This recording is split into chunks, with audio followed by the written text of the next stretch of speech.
Alright, to discuss today's big story, Pranab Mukherjee, the man who will be the 13th President of the Indian Republic. We have with us, joining us this evening on the News Hub, Manishankar Iyer of the Congress. Good evening. Thanks very much for speaking to Headlines today this evening. Meenakshi Lekhi, good evening, ma'am. Nice to have you back on the show. And Sunanda K. Dattare, veteran journalist, joining us live from Kolkata. Privilege. Good evening to you, sir. Thanks for joining us. Considering, ladies and gentlemen, that today's victory was something of a foregone conclusion, I'd like to open this discussion by putting my question first to Meenakshi Lekhi. Ms. Lekhi, the BJP has been very gracious about what's happened today. If I can quote the BJP chief, Nitin Gadkari, just a short while ago, he's gone ahead and called Pranab Mukherjee a pride of the nation and a man who will strengthen India's democracy. Keeping all of that in mind, Ms. Lekhi, would it really have hurt the BJP to have actually gone with consensus on Pranab Mukherjee? Because at the end of the day,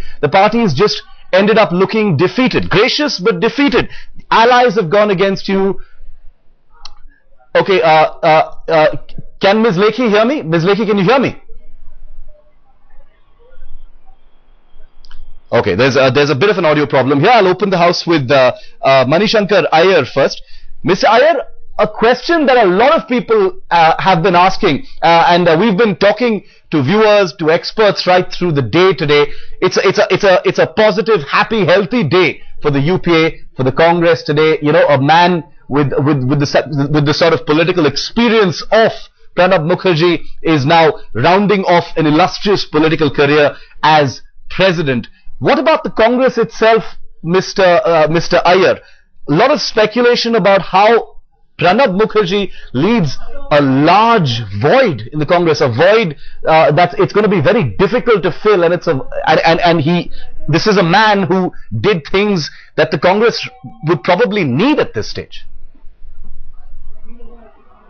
Yeah, I'd first like to say that in the past 12 presidents of India, we've had some scholars and we've had some politicians, but this is the first time that we have a scholar politician as the President of India, and that, I think, is a huge vindication of the nature of our democracy.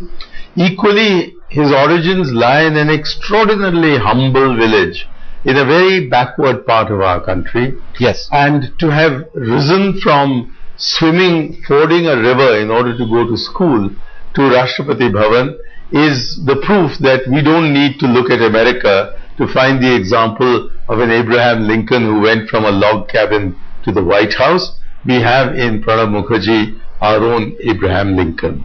That said, yes, of course, his departure to Rashtrapati Bhavan and his rising above politics is going to leave a huge hole in the Congress, the party, as well as the government.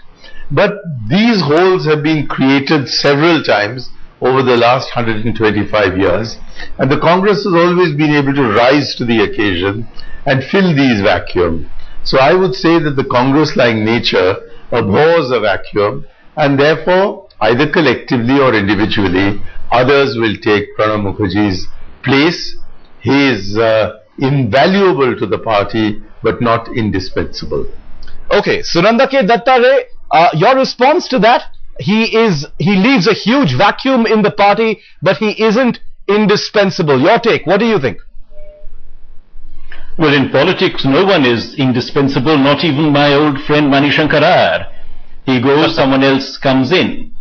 And as you remember, or perhaps you don't remember, for a long time the question that puzzled the whole world was, after Nehru, who? And it was taken for granted, that was the title of a seminal book, and it was taken for granted that if Jawaharlal Nehru disappeared from the scene, India and Indian democracy would collapse. Yes. That didn't happen. It won't happen again. But I would add to what Mani said, that Pranab hasn't fallen into a black hole, into a pit, and disappeared from the scene. He is there to be what does it say about the British monarchy? Bajaj say, the right to be consulted, to advise and to warn.